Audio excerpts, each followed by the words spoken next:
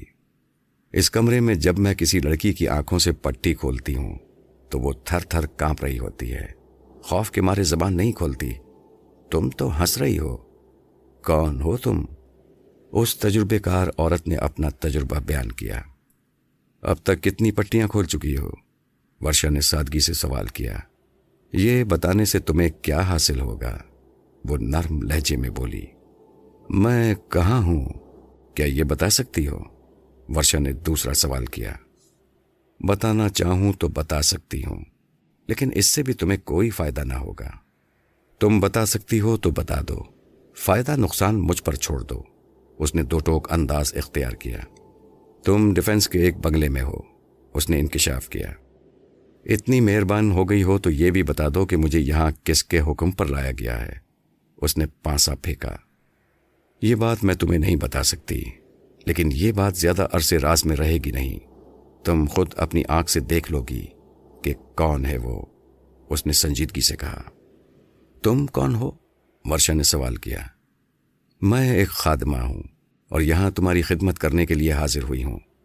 بولو تمہیں کیا چاہیے، ٹھنڈا پیو گی یا گرم؟ اس نے بڑے مؤدبانہ لہجے میں کہا۔ شکریہ، فی الحال مجھے کچھ نہیں چاہیے۔ ٹھیک ہے، پھر تم آرام کرو۔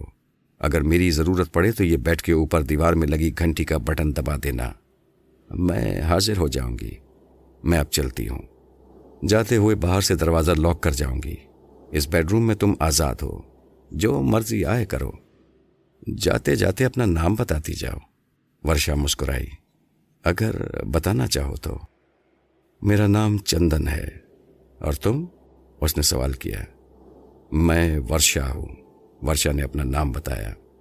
اچھا نام ہے، کم سننے میں آتا ہے۔ کس نے رکھا یہ نام؟ اس نے ایسے ہی پوچھا۔ میری ممی نے۔ ان کا نام برکھا ہے، ورشا نے بتایا۔ اوہ، برکھا کا نام سن کر چندن ایک دم چونک گئی۔ تو تم برکھا جی کی بیٹی ہو؟ ہاں۔ کیا تم میری ممی کو جانتی ہو؟ ورشا نے خوشگوار حیرت سے اسے دیکھا۔ ہاں، بہت اچھی طرح۔ وہ بڑے صاحب کے پاس آیا کرتی تھیں، انہوں نے ان کے بہت سے کام کیے۔ انہوں نے ایک کام میرا بھی کیا تھا۔ میرا شوہر مجھے بہت تنگ کرتا تھا، بات پہ بات پر مارتا تھا۔ انہوں نے مجھے ایک پڑیا دی، اس میں راکھ جیسی کوئی چیز تھی۔ وہ میں نے اپنے شوہر کو چائے میں گھول کر پلا دی۔ بس وہ دن اور آج کا دن، پھر کبھی اس نے مجھ پر ہاتھ نہیں اٹھایا۔ بڑے صاحب کی زندگی تک وہ یہاں آتی رہیں، اسی بنگلے میں۔ جب ان کا انتقال ہو گیا تو انہوں نے آنا چھوڑ دیا، چندن نے بتایا۔ چندن، میری ماں نے تم پر احسان کیا ہے، آج اس کی بیٹی تمہارے سامنے ہے، کیا تم اس پر کوئی احسان نہیں کر سکتی؟ ورشا نے امید بھری نظروں سے دیکھا۔ ورشا بی بی، مجھے مشکل میں مت ڈالو، وہ بڑا جلاد آدمی ہے، 1 سیکنڈ میں بندے کی پیشانی پر ریوالور رکھ کر گولی چلا دیتا ہے۔ بی بی، مجھے معاف کرنا، میں تمہارے لیے کچھ نہیں کر سکتی، اس نے گھبرا کر کہا اور تیزی سے کمرے سے نکل گئی۔ پھر ورشا نے دروازے کے تالے میں چابی گھومنے کی آواز سنی۔ وہ بند دروازے کو دیکھتی رہ گئی۔ یہ ایک وسیع و عریض فارم تھا۔ اس فارم میں خاصا اندر جا کر کاٹیج بنا ہوا تھا۔ واسم نے اپنی گاڑی کاٹیج کے دروازے سے ملا کر کھڑی کی اور ہارن دیا۔ چند لمحوں بعد کاٹیج کا دروازہ کھلا۔ سونا مسکراتی ہوئی باہر آئی۔ واسم، تمہیں آنے میں کچھ دیر ہو گئی، سونا نے گاڑی میں جھانک کر ساحل عمر کو دیکھتے ہوئے کہا۔ راستے میں ایک چیکنگ ہو رہی تھی، راستہ بدل کر آیا ہوں، واسم نے بتایا۔ پھر ان دونوں نے ساحل عمر کو سہارا دے کر گاڑی سے اتارا۔ گاڑی سے اترتے ہوئے ساحل عمر نے ایک دم آنکھیں کھولی، خالی نگاہوں سے باری باری دونوں کو دیکھا، اور پھر ان کے کندھوں کا سہارا لے کر یوں چلنے لگا جیسے وہ دونوں اس کی مرضی کے مطابق اسے کہیں لے جا رہے ہوں۔ اسے کچھ ہوش نہ تھا، وہ کہاں ہے، کیا کر رہا ہے۔ برکھا جی نے اس کے بارے میں کیا ہدایت کی ہیں؟ اسے کہاں رکھنا ہے؟ سونا نے کاٹیج کی سیڑھیاں چڑھتے ہوئے پوچھا۔ اندر والے کمرے میں رکھنا ہے، سیج پر لٹانا ہے، واسم نے اسے گہری نظروں سے دیکھتے ہوئے کہا۔ واسم، تم بھی خوب ہو، اسے تم سیج کہتے ہو؟ سونا نے اسے ترچھی نظروں سے دیکھا۔ اچھا چلو سیج مت کہو، موت کی سیج کہہ لو، اب تو ٹھیک ہے؟ ہاں وہ کمرہ تو قربان گاہ ہے، سونا نے گہرا سانس لے کر کہا۔ سونا ایک بات کان کھول کر سن لو، کوئی غلطی نہیں ہونی چاہیے، برکھا جی نے بہت سخت تنبیہ کی ہے، اگر ذرا بھی کوئی گڑبڑ ہوئی تو ہم لوگوں کی خیر نہیں۔ واسم نے کمرے میں داخل ہوتے ہوئے اسے سمجھایا۔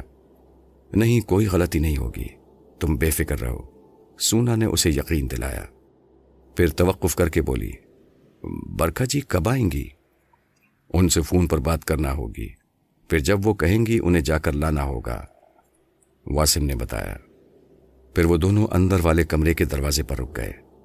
سونا نے اپنا کندھا اس کے بازو سے نکالا اور واسم سے بولی، واسم ذرا سنبھالو۔ واسم نے جھولتے ساحل عمر کو مضبوطی سے تھام لیا۔ تب وہ زمین پر بیٹھ کر ساحل عمر کے جوتے اتارنے لگی۔ پھر ان دونوں نے بھی اپنے جوتے اتارے اور دروازہ کھول کر اندر داخل ہوئے۔ یہ ایک چوکور کمرہ تھا، سرخ رنگ کا قالین بچھا ہوا تھا، اس کے علاوہ اس میں کوئی سامان نہ تھا۔ اس کمرے کے درمیان میں شاید ایک تخت پڑا ہوا تھا، وہ چاروں طرف سے ایک کالی چادر سے ڈھکا ہوا تھا۔ ساحل عمر کو اس پر احتیاط سے لٹا دیا گیا۔ پھر دونوں الٹے قدموں واپس دروازے کی طرف گئے اور باہر نکل کر دروازہ مقفل کر دیا۔ صبح ہو چکی تھی، سورج کی روشنی ایک دم ہی اس کی آنکھوں پر پڑی تھی۔ اس کی بند آنکھوں پر تمازت محسوس ہوئی۔ اس نے فوراً آنکھیں کھولی اور پھر فوراً ہی اٹھ کر بیٹھ گیا۔ سورج کی روشنی اوپر بنے روشن دان سے آ رہی تھی اور ایک مخصوص جگہ پر پڑ رہی تھی۔ ساحل عمر نے نظریں گھما کر چاروں طرف دیکھا۔ یہ ایک عجیب و غریب کمرہ تھا۔ وہ جس چیز پر بیٹھا تھا وہ پتھر کی طرح سخت تھی اور اس پر ایک بڑی سی کالی چادر پڑی ہوئی تھی۔ اس نے کھڑے ہو کر جب یہ دیکھنے کے لیے چادر کھینچی کہ وہ کہاں لیٹا ہوا تھا، دکھ کی ایک لہر اس کے اندر اترتی چلی گئی۔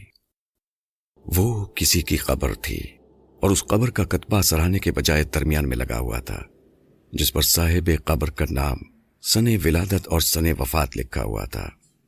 اسے دکھ اس بات کا ہوا تھا کہ وہ کسی کی قبر پر لیٹا ہوا تھا، شاید وہ رات کو سویا بھی اسی قبر پر تھا۔ اس کی سمجھ میں نہ آیا کہ وہ کہاں ہے، یہ کیا جگہ ہے اور اسے یہاں کون لایا ہے۔ اسے بس اتنا یاد تھا کہ رات کو برکھا کا فون آیا تھا، اس نے اسے آنے کے لیے کہا تھا۔ اس کی آواز میں جانے ایسا کیا جادو تھا کہ وہ فوراً اس کے پاس جانے کے لیے بے قرار ہو گیا تھا۔ ایک منٹ ضائع کیے بغیر گاڑی میں بیٹھ کر اپنے گھر سے نکل گیا تھا۔ اس کے دماغ میں یہ خیال تھا کہ جلد از جلد برکھا کے پاس پہنچنا ہے۔ اس کے خیال کے علاوہ سارے خیال اس کے دماغ سے مٹ گئے تھے۔ اس کی نظروں کے سامنے بس برکھا کا چہرہ تھا۔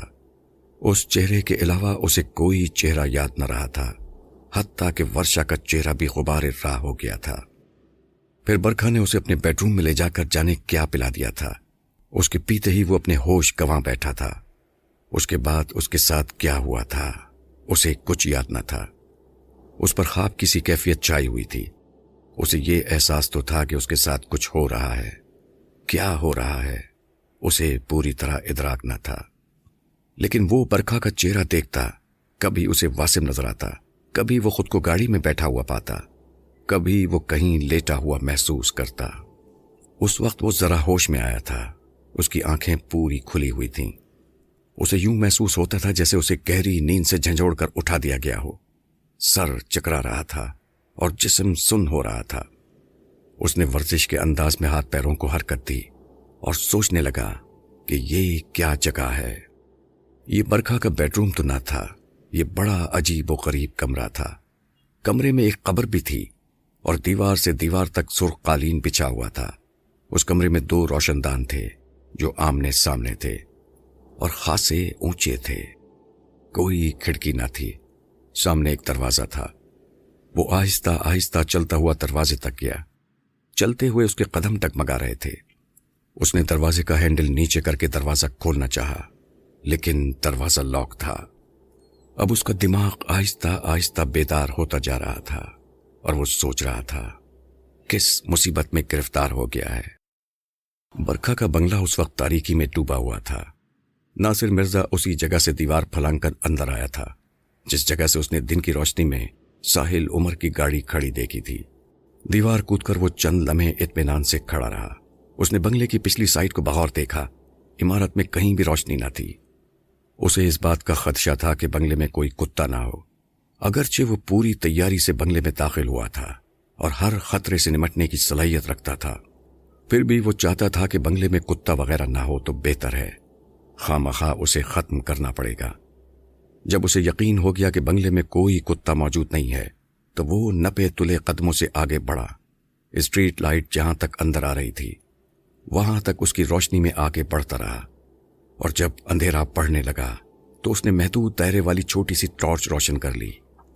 یہ بنگلہ درخت اور بے ترتیب جھاڑیوں سے گھرا ہوا تھا۔ جھینگروں کی آوازیں آ رہی تھیں۔ بنگلے کی ویرانی اندھیرے میں مزید بڑھ گئی تھی۔ بنگلے کی طرف بڑھتے ہوئے دل میں ہول سی اٹھ رہی تھی۔ ناصر مرزا مضبوط اعصاب کا مالک تھا۔ وہ بغیر پریشان ہوئے محتاط اندازے میں آگے بڑھتا رہا۔ اس وقت اسے حیرت کا جھٹکا لگا جب وہ اس جگہ پہنچا جہاں دن میں ساحل عمر کی گاڑی کھڑی تھی۔ وہاں اب گاڑی موجود نہ تھی۔ وہ پیچھے سے گھومتا ہوا آگے آ گیا، مین گیٹ تک چلا گیا، لیکن اسے گاڑی کہیں نظر نہ آئی۔ اس پر مایوسی چھانے لگی۔ اس کا مطلب یہ ہے کہ ساحل عمر یہاں سے نکل گیا۔ وہ مین گیٹ سے سوچتا ہوا پھر پچھلی طرف آیا۔ تب اسے ایک جھاڑیوں کے اندر ایک ہیولا سا محسوس ہوا۔ اس نے ٹارچ کی روشنی ڈالی تو ساحل عمر کی گاڑی پر نظر پڑی۔ وہ ایک دم کھل اٹھا۔ اب سوال یہ تھا کہ اس بنگلے میں بے شمار کمرے تھے اور ایک بھی روشن نہ تھا۔ پھر وہ کیسے اندازہ کرے کہ ساحل عمر کس کمرے میں موجود ہے؟ اسے ایک ایک کمرہ جھانکنا ہوگا۔ اب اس کے علاوہ کوئی چارہ نہ تھا۔ اس نے ٹارچ بائیں ہاتھ میں تھام لی اور جیب سے چاقو نکال کر کھول لیا۔ ایک ایک کمرے کو چیک کرتا ہوا آگے بڑھنے لگا۔ بیشتر کمرے اندر سے بند تھے اور جو کھلے تھے وہ خالی پڑے ہوئے تھے۔ ان میں کوئی سامان تک نہ تھا۔ اسی طرح کمروں کی تلاشی لیتا جب وہ ایک کمرے کے سامنے آیا تو اس کا دروازہ بھی حسب معمول بند تھا۔ اس نے دروازے کو آہستہ سے دھکا دیا تو وہ کھل گیا۔ ٹارچ روشن کر کے سامنے دیکھا تو اسے اس کمرے میں قالین بچھا نظر آیا۔ پھر ٹارچ کے دائرے نے ایک بیڈ دریافت کیا۔ ناصر مرزا ابھی بیڈ پر ٹارچ کی روشنی ڈال کر یہ دیکھنے ہی والا تھا کہ آیا بیڈ پر کوئی موجود ہے کہ نہیں۔ اچانک کمرہ تیز روشنی میں نہا گیا۔ کمرے میں برکھا موجود تھی۔ بیڈ سے اٹھ کر اس نے لائٹ روشن کی تھی۔ اپنے سامنے ناصر مرزا کو پا کر اس کی آنکھوں میں خون اتر آیا۔ شکاری تو یہاں کیا سوچ کر آیا ہے؟ وہ ناگن کی طرف بل کھا کر بولی۔ میرا دوست کہاں ہے؟ میں اپنے دوست کو لینے آیا ہوں، اسے میرے حوالے کر دے، میں یہاں سے خاموشی سے چلا جاؤں گا۔ ناصر مرزا نے دو ٹوک انداز میں بات کی۔ کس دوست کی بات کرتا ہے؟ میں تیرے کسی دوست کو نہیں جانتی۔ اس دوست کی جس کی گاڑی تیرے گھر کی جھاڑیوں میں چھپی ہوئی ہے۔ ناصر مرزا نے اس کی آنکھوں میں آنکھیں ڈال کر کہا۔ اچھا تو پورے گھر کی تلاشی لے آیا ہے؟ برکھا جو اب تک کھڑی تھی بیڈ پر بیٹھ گئی اور اسے گھورتے ہوئے بولی، تو نے میرے گھر میں داخل ہو کر اچھا نہیں کیا۔ میں نے یہاں آ کر اچھا کیا ہے یا برا کیا ہے اس بات کو چھوڑو۔ دوپہر کو بھی تو نے یہی کہا تھا، خود سامنے آئی نہیں، مجھے دیکھ کر ڈر گئی، اپنی بیٹی کو دروازے پر بھیج دیا۔ اس نے غلط بیانی سے کام لیا جبکہ ساحل عمر اس گھر میں موجود تھا۔ تو اس لڑکے کے پیچھے کیوں پڑ گئی ہے؟ وہ میرا بہت پیارا دوست ہے، اگر اس کو کچھ ہو گیا تو پھر تجھے زندہ نہیں چھوڑوں گا۔ میرے گھر میں گھس کر مجھے قتل کی دھمکی دیتا ہے۔ ابھی اگر میں پولیس کو کال کر لوں تو جانتا ہے کہ تجھ پر کتنے مقدمے بن جائیں گے۔ تو یہ بات اچھی طرح جانتا ہوگا۔ جانتا ہے نا؟ برکھا نے ترچھی نگاہوں سے دیکھا۔ میں تیرے گھر کی دیوار پھلانگ کر آیا ہوں، میں اسی طرح کود کر اندر آیا ہوں تو کچھ سوچ کر ہی آیا ہوں گا۔ تو اپنا شوق پورا کر، پولیس کو کال کر، پھر دیکھ تماشا۔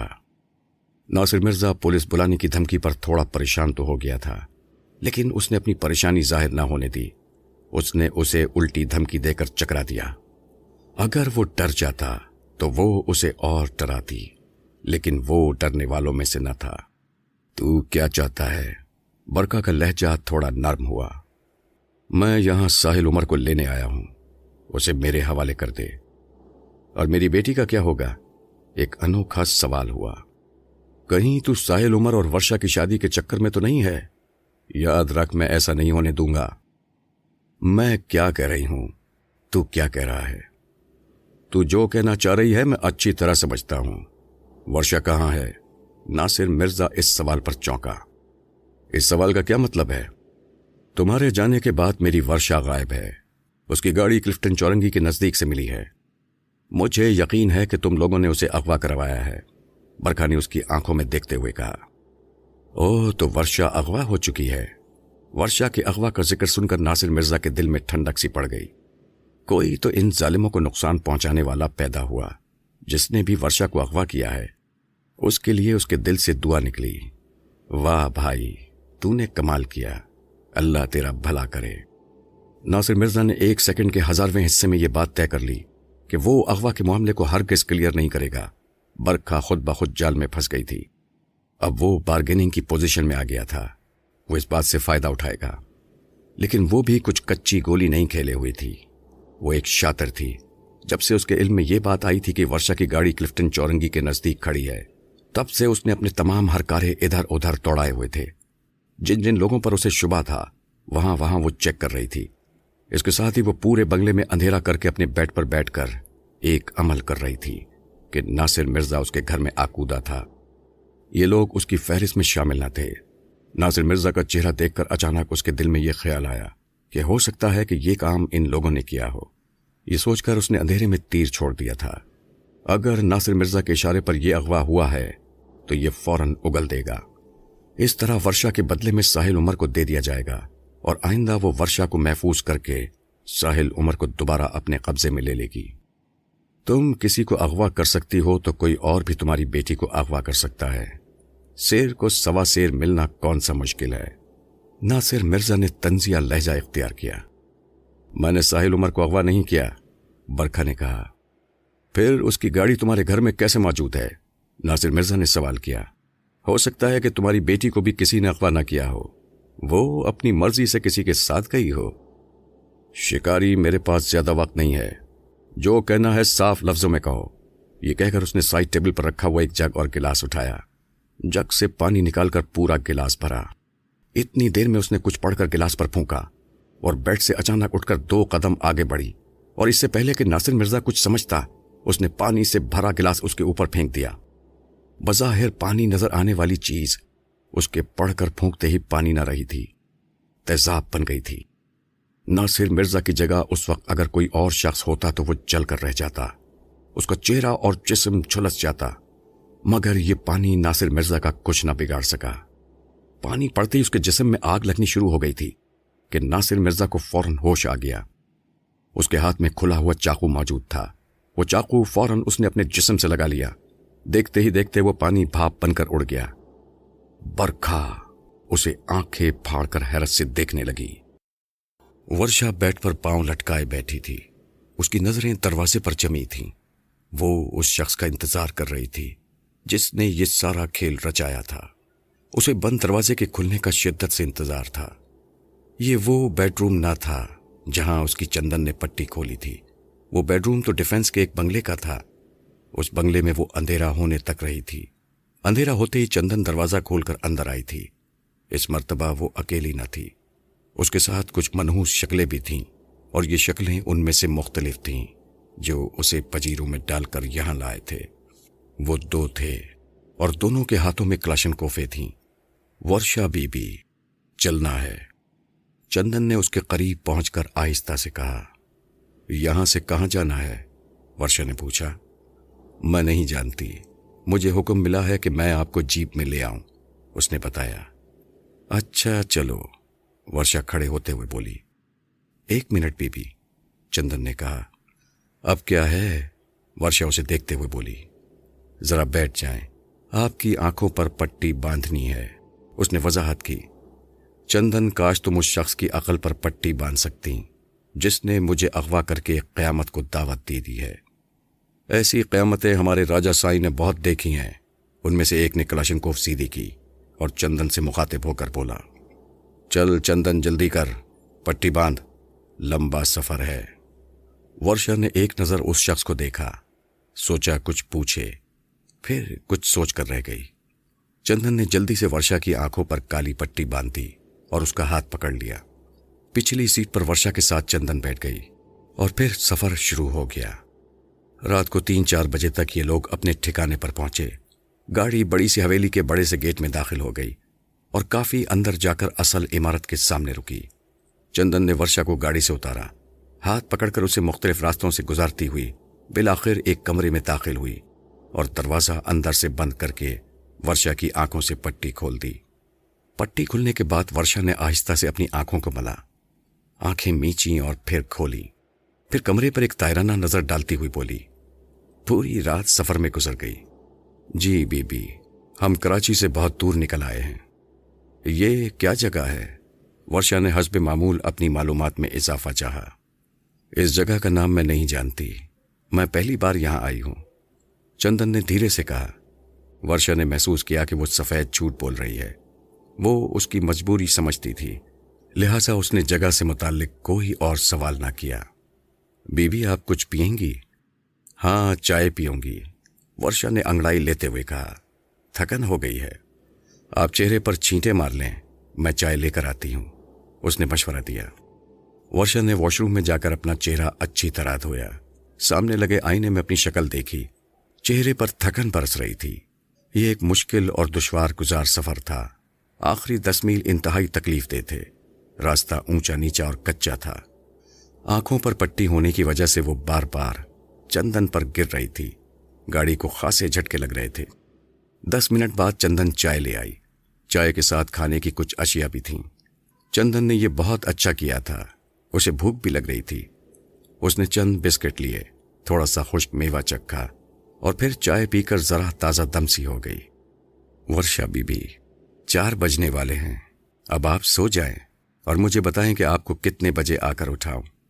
ایک قیدی کو اپنی مرضی سے سونے کی اجازت ہے؟ ورشا نے مسکرا کر پوچھا۔ آپ چاہیں تو پورا دن سو سکتی ہیں، آپ کو مکمل آزادی ہے۔ آنے والا تو رات کو آئے گا۔ اچھا، ورشا نے چندن کو گہری نظروں سے دیکھا۔ تم اسے جانتی ہو؟ نہیں بی بی، میں کسی کو نہیں جانتی، چندن نے پھر سفید جھوٹ بولا۔ چندن، تمہیں جھوٹ بولنا اچھا لگتا ہے؟ ورشا نے اس کی دکھتی رگ پر ہاتھ رکھا۔ چندن نے اس سوال کا کوئی جواب نہیں دیا۔ اس کے چہرے پر یکدم اداسی پھیل گئی، پھر وہ مری سی آواز میں بولی، ورشا بی بی، میں کب آ کر اٹھاؤں؟ 11 بجے تک آ جانا، ورشا نے اسے بتایا۔ اچھا ٹھیک ہے بی بی۔ چندن سنو، جب وہ جانے لگی تو ورشا نے پیچھے سے آواز دی۔ چندن فوراً رک گئی، اس نے پلٹ کر دیکھا۔ G B be. چندن، میری ماں میرے لیے تڑپ رہی ہوگی، تم ایک کام کر دو، میں تمہیں ایک فون نمبر دیتی ہوں، اس نمبر پر فون کر کے صرف اتنا بتا دو کہ میں خیریت سے ہوں، ورشا نے کہا۔ کاش بی بی میں ایسا کر سکتی۔ بی بی، یہ حویلی ہے، آپ حویلی میں ہیں اور میں اس حویلی کا تنکا ہوں۔ ایک تنکا فون تک کیسے پہنچے گا، اس کا اندازہ آپ بخوبی کر سکتی ہیں، اس نے التجا آمیز لہجے میں جواب دیا۔ اچھا یوں کرو، میں چند لائنیں تمہیں لکھ کر دیتی ہوں، تم یہ خط لفافے میں رکھ کر اس پتے پر لکھ کر پوسٹ کر دینا، یہ تو کر سکتی ہو؟ ورشا نے ایک اور راستہ بتایا۔ ابھی جب میں یہاں سے باہر نکلوں گی تو میری اچھی طرح سے تلاشی لی جائے گی۔ بی بی، اگر آپ چاہتی ہیں کہ میں خط لے جانے کے جرم میں پیشانی پر گولی کھا کر ماری جاؤں تو لائیں دے دیں، میں لے جاتی ہوں۔ چندن نے یہ بات کچھ اس انداز میں کہی کہ ورشا پھر اسے مزید کچھ نہ کہہ سکی۔ اس نے خاموشی سے گردن ہلا کر اسے جانے کی اجازت دے دی۔ چندن بوجھل قدموں سے باہر نکل گئی، اس نے باہر سے دروازہ بند کر کے تالا ڈال دیا۔ چندن کے جانے کے بعد ورشا کروٹ لے کر بیڈ پر لیٹ گئی۔ رات بھر کی جاگی ہوئی تھی، اس لیے آرام ملتے ہی اس کی آنکھوں میں نیند اترنے لگی۔ وقت مقرر پر چندن نے اسے آ کر اٹھا دیا۔ دوپہر کے کھانے کے بعد وہ پھر سو گئی۔ شام کو اٹھی، چندن نے چائے کی ٹرے ماں لوازمات اس کے سامنے رکھی، اس نے صرف چائے پی۔ شام کو 7 بجے کے قریب چندن پھر آئی، اس نے رات کے کھانے کے بارے میں پوچھا۔ ورشا نے کوئی فرمائش نہ کی۔ 8:30 بجے کے قریب اسے کھانا پیش کیا گیا۔ 9 بجے کے قریب جب ورشا کھانے اور چائے وغیرہ سے فارغ ہو گئی تو چندن نے ورشا سے کہا، بی بی آپ ہاتھ منہ دھو لیں، میک اپ کر لیں، کپڑے تبدیل کر لیں۔ یہ سب میں کیوں کروں؟ تم نے مجھے کیا سمجھ رکھا ہے؟ ورشا یکدم بفر گئی۔ بی بی مجھ پر غصہ نہ ہو، میں نے آپ کو کچھ نہیں سمجھا، مجھے جیسے جیسے حکم ملتا جا رہا ہے میں آپ کو بتاتی جاتی ہوں. میں حکم کی غلام ہوں. تمہیں جو کہا گیا وہ تم نے مجھے بتا دیا. تمہارا کام ختم ہو گیا. بس اب تم جاؤ. مجھے جو کرنا ہوگا کر لوں گی. آنے والے کو آنے دو. میں اسے اچھی طرح سمجھا دوں گی. اس نے مجھے کوئی معمولی لڑکی سمجھ لیا ہے. شاید وہ نہیں جانتا کہ میں اس پر کس طرح قیامت بن کر ٹوٹوں گی. بی بی میں آپ کو ایک مرتبہ پھر سمجھائے دیتی ہوں. وہ بہت ظالم ہے. ایک لمحے میں ریوالور پیشانی پر رکھ کر گولی داغ دیتا ہے.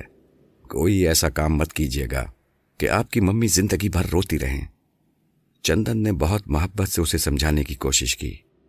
انہی محبت بھرے لفظوں میں دھمکی بھی چھپی تھی. تم فکر مت کرو چندن. اس ظالم کو آنے دو. میں اسے دیکھ لوں گی. وہ کسی دھمکی میں آنے والی نہ تھی.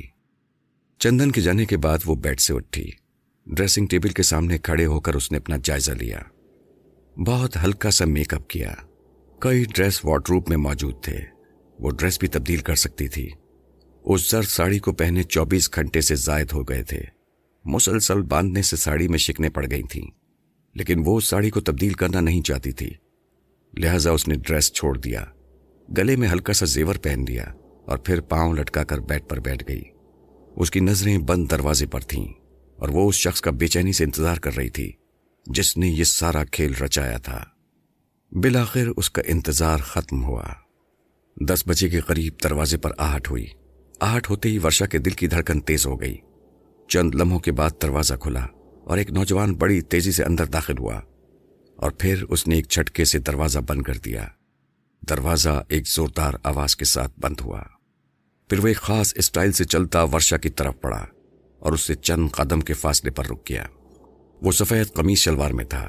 گہرے نیلے رنگ کی کوٹی پہن رکھی تھی. سانولا رنگ، گھنے سیاہ بال، بھاری مونچھیں جو نیچے کو لٹکی تھیں. ورشا نے اسے اندر آتے ہوئے بڑی دلچسپی سے دیکھا. اسے وہ نوجوان کچھ جانا پہچانا سا لگا، لیکن وہ اسے پہچان نہ پائی. لیکن اس کی چال ڈھال اور انٹری سے اندازہ لگا لیا کہ کوئی چھوٹے دماغ کا بگڑا ہوا رئیس ہے. اس طرح کے لوگ اس نے بہت دیکھے تھے. دن رات اس کی ممی کے گرد اسی طرح کے لوگوں کا جھمگٹا رہتا تھا. وہ اس سے کیا خوف زدہ ہوتی.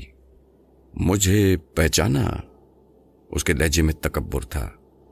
ہاں، ایسا لگا جیسے میں کسی فلم کے سیٹ پر دلہن بنی بیٹھی اپنے شوہر کا انتظار کر رہی ہوں کہ درمیان میں کوئی اور شخص کمرے میں داخل ہو جاتا ہے.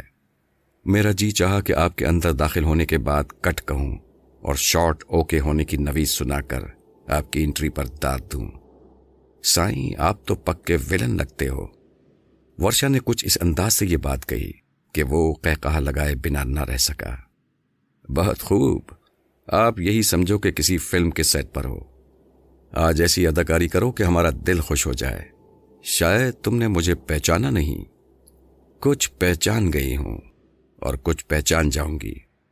کچھ اور کھل جائیں گے 2-4 ملاقاتوں میں. وہ ہنسی. واہ، تم آرٹ کا شاہکار تو ہو ہی، باتیں بھی خوب کرتی ہو. وہ خوش ہو کر بولا. سائیں، آپ نے یہ ظلم مجھ پر کیوں کیا؟ کیا تاوان کے لیے؟ ظاہر ہے. وہ ایک کرسی اٹھا کر بیٹھ کے نزدیک بیٹھ گیا. ہماری واردات کا طریقہ ذرا مختلف ہے. ہم تاوان اس کے گھر والوں سے وصول نہیں کرتے جس کو اٹھاتے ہیں. تاوان اسی سے وصول کرتے ہیں. اچھا جی، ورشا نے مسکرا کر کہا. مجھ پر یہ عنایت کس لیے؟ اس کے لہجے میں طنز تھا. ہم نے تمہیں دیکھا، تمہیں چاہا اور پا لیا. اس نے دونوں ہاتھ اٹھا کر ڈرامہ بولا. سائیں، اس جملے میں تھوڑی سی ترمیم کر لیں. ابھی آپ نے مجھے دیکھا ہے، مان لیتی ہوں. چاہا بھی ہوگا، لیکن ابھی پایا نہیں ہے. یہ کہہ کر وہ ایک خاص انداز میں مسکرائی. پانے میں 2 قدم کا فاصلہ ہے. کبھی کبھی 2 قدم کا فاصلہ صدیوں کا فاصلہ بن جاتا ہے. اس کے لہجے میں بڑا یقین تھا.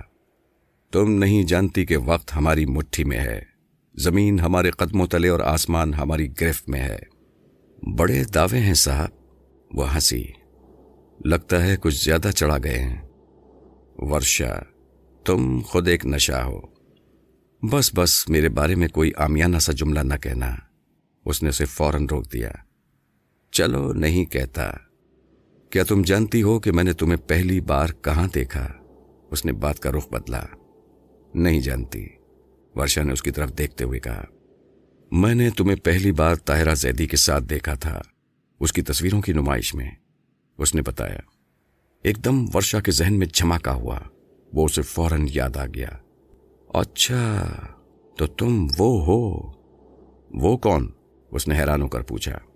جس نے طاہرہ زیدی کی ایک شاہکار پینٹنگ کا ستیہ ناش مار دیا تھا، وہ تم تھے جس نے گولی چلا کر اس کی پینٹنگ میں سوراخ کر دیا تھا۔ سائیں، آپ تو بڑے بدذوق آدمی ہیں۔ یہ مت بھولو کہ میں نے تمہیں پسند کیا ہے۔ کیا تمہیں پسند کرنے والا کوئی بدذوق ہو سکتا ہے؟ ہرگز نہیں، لیکن اس کی نیت میں فطور تو ہو سکتا ہے۔ ورشا نے اسے ترچھی نظروں سے دیکھا۔ اچھا خیر، پھر کیا ہوا؟ اس شام تو آپ مجھ تک نہیں پہنچے۔ بھائی، اس شام یہ ہوا کہ جب میں نے آپ کو طاہرہ زیدی کے ساتھ کھڑا ہوا دیکھا تو میں ساری تصویروں کو بھول گیا۔ سوچا کہ اس آرٹ کے شاہکار کو حاصل کر لوں۔ جب میں طاہرہ زیدی کے پاس پہنچا تو تم وہاں نہیں تھی۔ میں بالکل اس کے سامنے پہنچ چکا تھا۔ تمہیں نہ پا کر میرا دماغ بھننا گیا تھا۔ طاہرہ زیدی اس وقت مجھ سے مخاطب ہو چکی تھی۔ میں نے اسے ایسے ہی تصویر خریدنے کی بات کر دی۔ بات بڑھ گئی، مجھے غصہ آ گیا۔ بس پھر ایک بار مجھے غصہ آ جائے تو میرے ہاتھ سے گولی ضرور چل جاتی ہے اور اس کی پیشانی ضرور داغدار ہو جاتی ہے۔ یہ بات کہتے کہتے اس کی آنکھوں میں درندگی عود آئی۔ ہائے! اس نے فوراً اپنی آنکھوں پر ہاتھ رکھ لیے۔ سائیں، مجھے ڈرائے نہیں، یہ کہہ کر اس نے فوراً اپنے دونوں پاؤں اٹھا کر بیڈ پر رکھ لیے۔ وہ ایک دم گھوم گئی تھی۔ اب اس کی طرف ورشا کی پیٹھ تھی۔ سائیں، آپ کا نام کیا ہے؟ وہ پیٹھ موڑے موڑے بولی۔ اس کی آواز میں ہی جان تھا۔ وہ ایک دم چونکا اور بولا، میرا نام اختر شاہ ہے۔ وہ بے قرار ہو کر اٹھا۔ ورشا یہی چاہتی تھی کہ وہ اٹھ کر اس کے نزدیک آئے۔ وہ زیر لب کوئی منتر پڑھ رہی تھی اور ساتھ ہی کہتی جاتی تھی، اور آ، اور مدد۔ اختر شاہ بالکل اس کے پیچھے کھڑا ہو گیا اور وہ بات ہو گئی جس کی ورشا منتظر تھی۔ اختر شاہ کی آنکھیں خوف سے پھیل گئیں۔ ایک خوفناک بچھو اس کی پیٹھ پر حرکت میں تھا۔ وہ اس نظارے کی تاب نہ لا سکا، پلٹ کر دروازے کی طرف بھاگا۔ اس نے دھاڑ دھاڑ دروازہ کٹکھٹایا۔ دروازہ بلا تاخیر کھل گیا۔ ورشا نے اس کی طرف پلٹ کر دیکھا۔ وہ تیزی سے نکلتا ہوا نظر آیا۔ فوراً دروازہ بند ہو گیا۔ ورشا نے اس کی اس حالت پر ایک زوردار قہقہا لگایا۔ چھوٹے دماغ کا، آیا تھا مجھے پانے۔ تھوڑی دیر کے بعد دروازہ کھلا۔ وہ دونوں اندر داخل ہوئے۔ اسے دیکھ کر ایک دم پریشان ہو گئے۔ وہ قالین پر بیٹھا ہوا تھا اور اپنے ہوش و حواس میں تھا۔ کالی چادر قبر پر سے اتری ہوئی تھی۔ واسم نے سونا کو اور سونا نے واسم کو سہمی ہوئی نظروں سے دیکھا۔ برکھا نے کہا، کوئی غلطی نہ ہو، لیکن غلطی ہو گئی تھی۔ وہ شیشی جس میں سرخ پانی تھا وہ ڈیش بورڈ میں رکھی رہ گئی تھی۔ سونا آؤ، واسم نے اس کا ہاتھ پکڑ کر گھسیٹا۔ وہ دونوں تیزی سے باہر نکل گئے اور دروازہ پھر سے بند ہو گیا۔ ان دونوں کو دیکھ کر ساحل عمر کو یہ اندازہ تو ہو گیا کہ وہ کن لوگوں میں ہے، لیکن یہ اندازہ نہ لگا پایا کہ وہ کس جگہ پر ہے۔ اس کمرے میں ایک قبر ہے۔ یہ کس کی قبر ہے؟ قبر پر جو پتھر نصب تھا اس پر صاحب قبر کا نام چترو بھیل لکھا تھا۔ اس شخص کا 5 سال پہلے انتقال ہوا تھا۔ پتہ نہیں وہ کون شخص تھا اور اسے بے ہوش کر کے اس کی قبر پر کس مقصد کے لیے لٹایا گیا۔ اس کام کے پیچھے کوئی نیک مقصد تو ہو نہیں سکتا تھا۔ ساحل عمر ابھی اسی طرح کی باتیں سوچ رہا تھا کہ دروازے پر کھڑکھڑاہٹ ہوئی۔ چند لمحوں بعد پھر دروازہ کھلا۔ دروازے پر سونا نظر آئی۔ اس کے ہاتھ میں ٹرے تھی جس میں چائے اور کچھ کھانے پینے کا سامان نظر آ رہا تھا۔ سونا چپل اتار کر اندر آئی۔ اس نے خاموشی سے ساحل عمر کے سامنے ٹرے رکھ دی۔ ساحل عمر کو بہت زور کی بھوک لگی ہوئی تھی۔ سامنے ناشتے کا بھرپور سامان موجود تھا۔ وہ سونا سے بغیر کوئی بات کیے ناشتے میں مصروف ہو گیا۔ سونا نے کالی چادر جو قالین پر پڑی تھی دوبارہ قبر پر ڈال دی اور 2 زانو ہو کر اس کے سامنے بیٹھ گئی۔ ناشتہ کرتے کرتے جب ساحل عمر نے سونا کی طرف دیکھا تو اس نے اسے آنکھیں موندے کچھ پڑھتے ہوئے پایا۔ اس نے اپنے دونوں ہاتھ سر پر رکھے ہوئے تھے اور وہ بہت تیزی سے کچھ پڑھ رہی تھی۔ ساحل عمر اسے دیکھتا رہا اور ناشتہ کرتا رہا۔ سرخ پانی کی 2 بوندیں چائے میں اس طرح شیر و شکر ہو گئی تھی کہ یہ احساس ہی نہیں ہوا کہ چائے میں کچھ ملایا گیا ہے۔ لیکن یہ دو بوندیں اس قدر تیز اثر تھیں کہ چائے کا کپ خالی ہوتے ہوتے اس کے دماغ میں غبار چھانے لگا۔ غنودگی سے آنکھیں بند ہونے لگیں۔ کچھ دیر کے بعد اس نے ایک زوردار چمائی لی اور پھر قالین پر لڑکتا چلا گیا۔ اسے لڑکتا دیکھ کر سونا فوراً اٹھی۔ اس نے ٹرے اٹھائی اور دروازے سے باہر نکل گئی۔ کچھ دیر کے بعد واسم اور سونا دوبارہ کمرے میں داخل ہوئے۔ دونوں نے مل کر اسے پھر قبر پر لٹایا۔ اس کے ہاتھ پاؤں ہلا کر دیکھے، وہ بے جان ہو چکے تھے۔ ساحل عمر اب ہوش و حواس سے بیگانہ ہو چکا تھا۔ ساحل عمر کی طرف سے اطمینان حاصل کرنے کے بعد اس نے جیب سے موبائل نکالا۔ گھڑی پر نظر ڈال کر اس نے برکھا کا نمبر ڈائل کیا اور ادھر سے ریسیور اٹھائے جانے کا انتظار کرنے لگا۔ برکھا جی، میں واسم بول رہا ہوں۔ ہاں واسم، ادھر سب خیر ہے؟ جو بتایا تھا اس پر عمل ہو رہا ہے؟ برکھا نے پوچھا۔ ہاں برکھا جی، آپ کے حکم کے مطابق حرف پہ حرف عمل ہو رہا ہے۔ واسم نے بڑے یقین سے جھوٹ بولا۔ اس وقت کہاں ہے وہ؟ پوچھا گیا۔ استھان پر لیٹا ہے، جواب دیا گیا۔ لیٹا نہیں، لیٹے کہو، تم داس ہو اس کے۔ کیا تم نہیں جانتے کہ اس کا مقام کیا ہے؟ برکھا کی آواز کرخت ہو گئی۔ برکھا جی، غلطی ہو گئی، آئندہ ایسا نہیں ہوگا۔ واسم نے فوراً معافی مانگ لی۔ سونا کہاں ہے؟ وہ یہیں ہے، اسے فون دو، برکھا نے حکم دیا۔ جی اچھا، یہ کہہ کر اس نے موبائل فون سونا کے ہاتھ میں دے دیا۔ موبائل سنبھال کر وہ بڑے مؤدبانہ لہجے میں بولی۔ جی برکھا جی، تیرا پاٹ جاری ہے؟ جی برکھا جی، پاٹ جاری ہے، اس نے فوراً کہا۔ چترو بھیل نظر آیا؟ برکھا نے پوچھا۔ ابھی نہیں، سونا نے جواب دیا۔ برکھا جی، آپ کب آ رہی ہیں؟ میں اب تک وہاں پہنچ جاتی، مگر ادھر ایک گڑبڑ ہو گئی ہے، کسی نے ورشا کو اغوا کر لیا ہے۔ ارے یہ کس کی کم بختی آئی جو ہماری راجکماری کو اٹھا لیا؟ آپ کہیں تو واسم کو ادھر بھیج دوں؟ سونا نے واسم کی طرف دیکھتے ہوئے کہا۔ نہیں، اس کو وہیں رہنے دو، میں دیکھ رہی ہوں، جب اس کی ضرورت ہوئی بلا لوں گی، برکھا نے کہا۔ دیکھو ایک بات کا خیال رکھنا، فارم کا کوئی ملازم کاٹیج میں داخل نہ ہو۔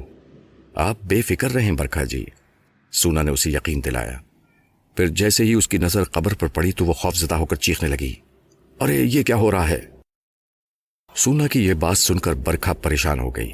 اس نے ادھر سے پرتشویش لہجے میں پوچھا، سونا کیا ہوا؟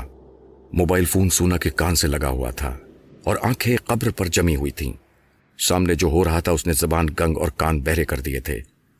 وہ سن رہی تھی لیکن سمجھ نہیں رہی تھی، بولنا چاہ رہی تھی لیکن زبان ساتھ نہیں دے رہی تھی۔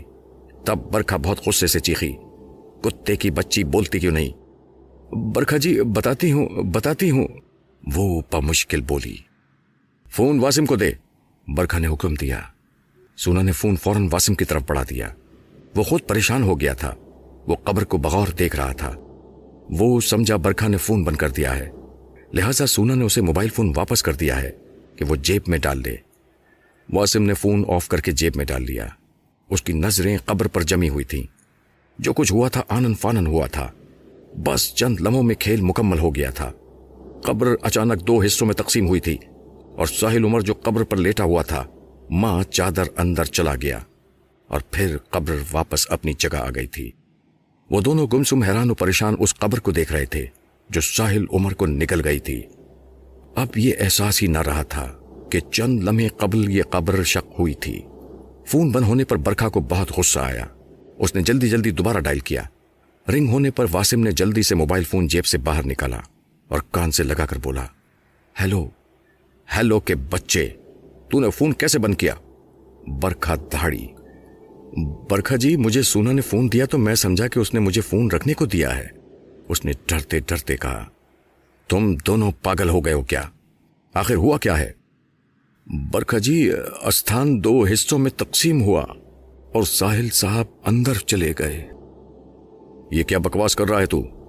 میں سچ کہہ رہا ہوں برکھا جی، بے شک آپ سونا سے بات کر لیں۔ سونا، برکھا جی سے بات کرو، واسم نے موبائل فون اس کی طرف بڑھاتے ہوئے کہا۔ ہیلو، سونا نے لرزتی ہوئی آواز میں کہا۔ سونا، یہ کیا بکواس کر رہا ہے؟ ایسا ہی ہوا ہے برکھا جی، استھان نے ساحل جی کو نگل لیا،